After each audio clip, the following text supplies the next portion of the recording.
ఈ పవిత్ర పుణ్య భారతదేశంలో గురువులకి మనం ఇచ్చే గౌరవం అది. అలాంటి గురువుల్ని ఆ యొక్క వ్యవస్థని పటిష్టం చేయాలని, గురువుల్ని సమాజంలో పెంచాలని, సాధారణ ప్రజలకి ప్రభుత్వ స్కూళ్ళలో ఒక మంచి టీచర్లు ఉండాలని ఉద్దేశంతో ఎంతో కాలంగా ఆగిపోయినటువంటి ఆ యొక్క మెగా డిఎస్సి ఎన్నికల్లో ఇచ్చిన హామీని ఈ రాష్ట్ర ముఖ్యమంత్రి నారా చంద్రబాబు నాయుడు గారు తొలి సంతకం పెడితే ఆ యొక్క కళ సాకారం చేసేదానికి కేవలం 145 రోజుల్లో అక్షరాల 16,347 టీచర్ ఉద్యోగాల్ని ఈ యొక్క రాష్ట్ర ప్రజలకి, యువతకి అందించిన వ్యక్తి యువనేత నారా లోకేష్ గారని చెప్పని సగర్వంగా, సవినయంగా ఈ రాష్ట్ర ప్రజానీకానికి మనం చేస్తూ ఉన్నాం. ఈ యొక్క నియామకాల్లో పూర్తిగా ఎక్కడా పొరపాటు జరగకుండా, ఎక్కడా అవినీతికి అవకాశం లేకుండా పూర్తి పారదర్శకంగా చాలా పద్ధతిగా ఈ నియామకాలు జరిగాయి.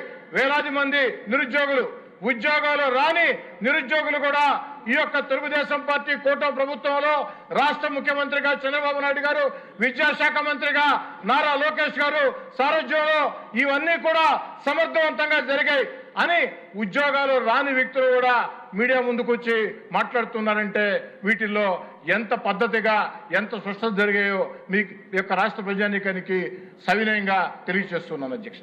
కానీ దురదృష్టం, వైఎస్ఆర్ కాంగ్రెస్ పార్టీ అసెంబ్లీకి రండయ్యా, చర్చించండి అంటే మేము అసెంబ్లీకి రామంటారు. వీధుల్లోకి వచ్చి సంబంధాలు లేకుండా ఆ యొక్క ప్రదర్శనలు చేస్తూ ఉంటారు, ఆ యొక్క నిరసనలు తెలియజేస్తూ ఉంటారు. దేనికి అధ్యక్ష నిరసనలు? ఈ యొక్క ఆంధ్ర రాష్ట్రంలో కొన్ని వేల మందికి ఉద్యోగాలు ఇచ్చిన తెలుగుదేశం పార్టీ కూటమి ప్రభుత్వాన్ని అభినందించకుండా రకరకాలుగా ఒకరు భాషారు. ఎంత దారుణం అంటే అధ్యక్ష, స్పోర్ట్స్ కోటా అంటారు. వీళ్ళకి వైఎస్ఆర్ కాంగ్రెస్ పార్టీ నాయకులు స్పోర్ట్స్ కోటా అని చెప్పి రకరకాల మాటలు మాట్లాడుతూ పేకాట ఆడిన వాళ్ళకి, పేకాటలో మెడలు వచ్చిన వాళ్ళకి టీచర్ ఉద్యోగాలు ఇచ్చారని చెప్పని మాట్లాడారు అధ్యక్ష.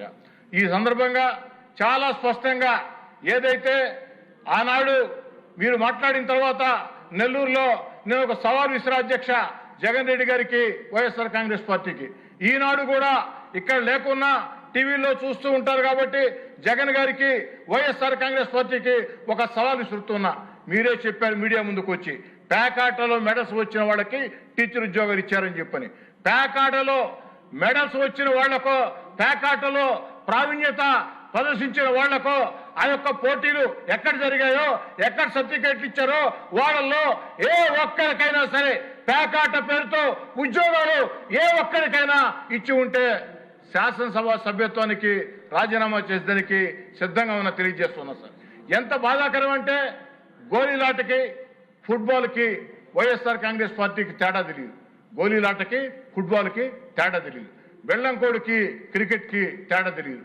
ఇలాంటి వీళ్ళు ఏదైతే ఆ యొక్క అంతర్జాతీయ ఒలింపిక్ సంఘం, ఆసియా ఒలింపిక్ సంఘం చాలా స్పష్టంగా బ్రిడ్జ్ గేమ్ని గుర్తించింది. అంతేకాకుండా క్రీడా పోటీలనై రాష్ట్ర పరిధిలో కాదు, దేశం, కేంద్రం 65 అక్షరాల 65 క్రీడా పోటీల్ని, ఈ క్రీడలను పెట్టాలని చెప్పడం జరిగింది.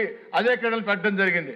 కానీ ఆ పెట్టిన వాటిల్లో ఇంత చెప్పిన బ్రిడ్జ్ గేమ్, ఆ బ్రిడ్జ్ గేమ్ కింద ఈ రాష్ట్రంలో ఏ ఒక్కరికి ఉద్యోగం రాలా, అర్హులు లేరు కాబట్టి. కానీ ఒక బ్రిడ్జ్ గేమ్ని కేంద్రం గుర్తించి, అంతర్జాతీయ ఒలింపిక్ సంఘం గుర్తించి, ఆసియా ఒలింపిక్ సంఘం గుర్తించి ఇది క్రీడా